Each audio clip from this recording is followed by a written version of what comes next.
Kristo wa mbere wahowe kwizera kwe. Iki gice gishingiye mu byakozwe n'intumwa igice cya 6 umurongo 5 kugeza ku 15 n'igice cya 7. Stephano wari uwa mbere mu badiyakoni 7. Yari umuntu w'ubutungane no kwizera. Nubwo yari umuyahudi kavukire, yavugaga ikigereki kandi neza, kandi yaramenyereye imico n'imyitwarire y'abagereki. Kubw'izo mpamvu yagize amahirwe yo kubwiriza ubutumwa mu nsengero z'abayahudi bavugaga ikigereki. Yagiraga umurava mu byo gukorera Kristo kandi yavugaga ibyo kwizera kwe ashize amanga. Abigisha bakuru n'abazobereye mu mategeko bagiye impaka nawe mu ruhame batekereza ko bari bumutsinde bitabagoye. Nyamara ntiwabasha gutsinda ubwenge n'umwuka bimuvugisha. Ibyakozwe n'intumwa igice cya 6 umurongo wa 10. Ntabwo yavuganaga imbaraga n'umwuka muziranenge gusa, ahubwo byanagaragaraga ko yize ubuhanuzi kandi akaba asobanukiwe iby'amategeko. Yashoboye kurwanirira ukuri yigishaga kandi atsinda abamurwanyaga. Isezerano ryasohorejwe kuri we rigira riti: nuko mumaramaze mu mitima yanyu, nyuma mutazashaka ibyo mwireguza icyo gihe kitaragera, kuko nzabaho ururimi n'ubwenge iby'abanzi banyu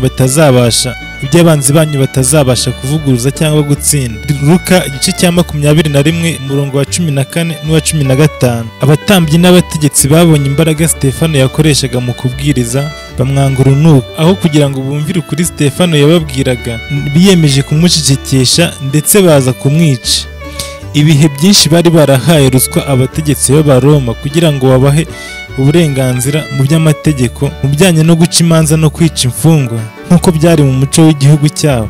Abanzi ba Stephano ntibigeze bashidikanya ko bashobora kumwica bakoresheje iyo nzira, ndetse kandi ntibakururire ibyago. Abanzi ba Stephano ntibigeze bazuyaza ko bakoresha iyo nzira batikururiye ingorane. Bahisemo kwirengera ibyari kubaho, bityo baramufata bamuzana imbere y'urukiko rukuru, bamuzana imbere y'urukiko rw'Abayahudi kugira ngo acirwe urubanza.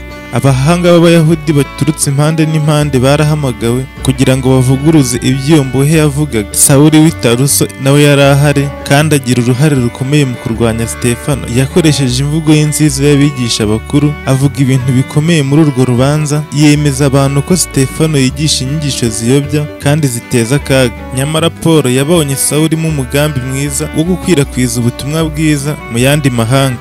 Kubera ko abatambyi n'abategetsi batashoboraga gutsinda ubwenge bwa Stephano, biyemeje kumutangaho urugero kugira ngo bimare urwango rukomeye bari bamufitiye.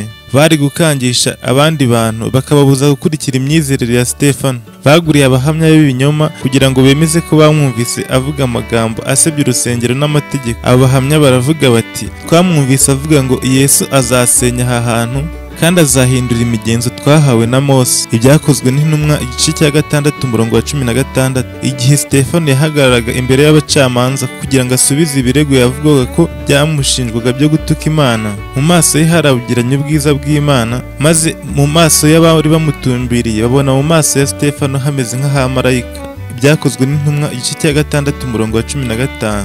Abantu benshi babonye uyu mucyo bahinze umushyitsi bipfuka mu maso, ariko abategetsi bo bakomeje mu kwinangira mu kutizera n'urwikekwe rwinshi. Igihe Stephano yasabwaga kwisobanura ku byo aregwa, yatangiye gusubiza mu ijwi rituje, mu ijwi ryiza kandi rituje, byose byumvikaniraga abari muri icyo cyumba cy'urukiko. Yireguje amagambo yakoze ku mitima y'abari aho, atangira abibutsa amateka, yashyize imyizerere ye kudahemuka ku Mana ndetse no ku myizerere ya Kiyahudi, ari nako yerekanaga ko amategeko Abayahudi biringiraga ko yabahesha agakiza, atigeze akiza Abisiraheli kuyoboka ibigirwamana.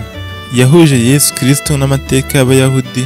Yababwiye ku iyubakwa ry'urusengero rwubatswe na Salomo ndetse no ku magambo yavuzwe na Salomo na Yesaya bagira bati: Imana kuko ari wo mwami w'ijuru n'isi, ntiba mu nsengero zubatswe n'abantu. Nk'uko umuhanuzi yabivuze ati: ijuru ni intebe yanjye, isi nayo ni intebe y'ibirenge byanjye. Muzanyubakira nzu ki?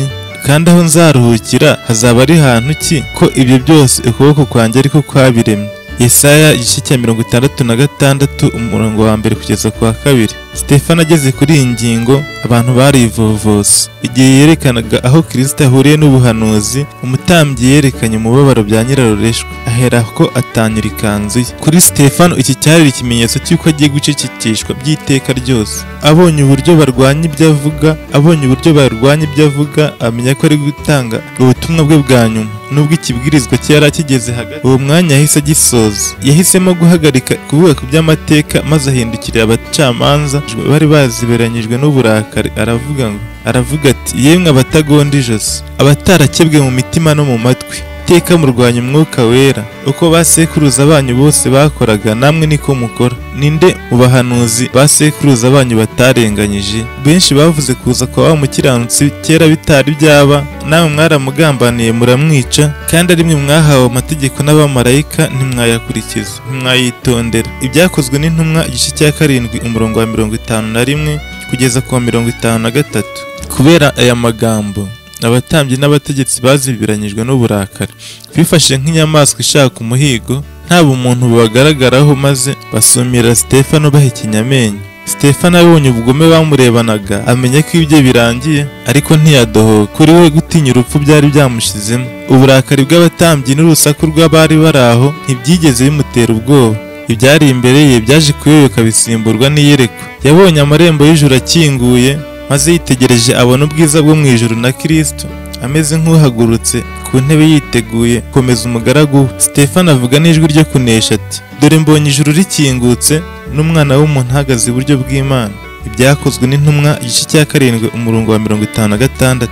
Ubwo yarondoraga ibyiza yarahanze amaso, byatumye abanzi be bananirwa kubyihanganira. Bizibye amatwi kugira ngo batumve ibyo yababwiraga. Basakuza cyane, bamugwirira icyarimwe, baramukurubana, bamuvana mu murwa. Ibyakozwe n'intumwa igice cya 7 umurongo wa 58. Bakimutera amabuye, arambaza aravuga ati, Mwami Yesu, akira umwuka wanjye. Arapfukama, avuga ijwi rirenga ati, Mwami, ntubabareho iki cyaha. Amaze kuvuga atyo arasinzira.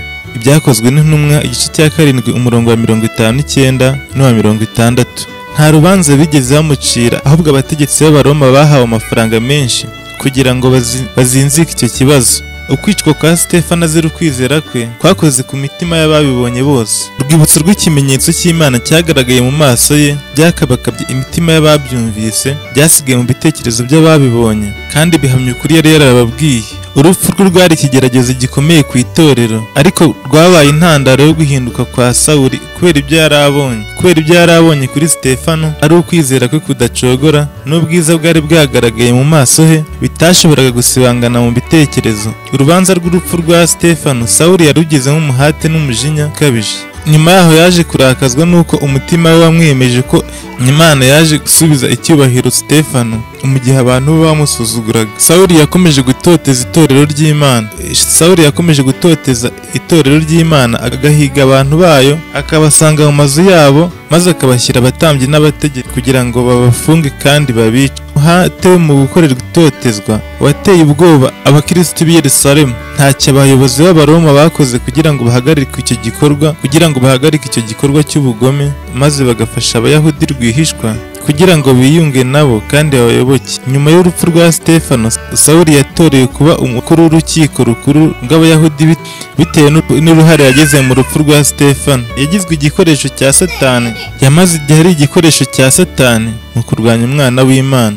Nyamara bidatinze uyu warwanya ubwoko bw'Imana byarangiye agiye kubaka itorero yarwanyaga. Urusha Satani imbaraga yari yatoranyije Sawuli kuzasimbura Stephano wishwe. Sawuli kandi yari yarateguriye kuzabwiriza ndetse no kuzabazwa azira izina rya Yesu, ndetse akanamamaza inkuru nziza y'agakiza kabonerwa mu maraso. Hano ni kuri Buizy Entertainement. Wakoze kubana natwe. Umvuga kuri microphone Buizy. Wibuke gukora subscribe kugira ngo ibiganiro nk'ibi ngibi bizajye bikomeza kukugereraho igihe. Mwakoze kubana natwe, amahoro y'Imana abe kuri mwe.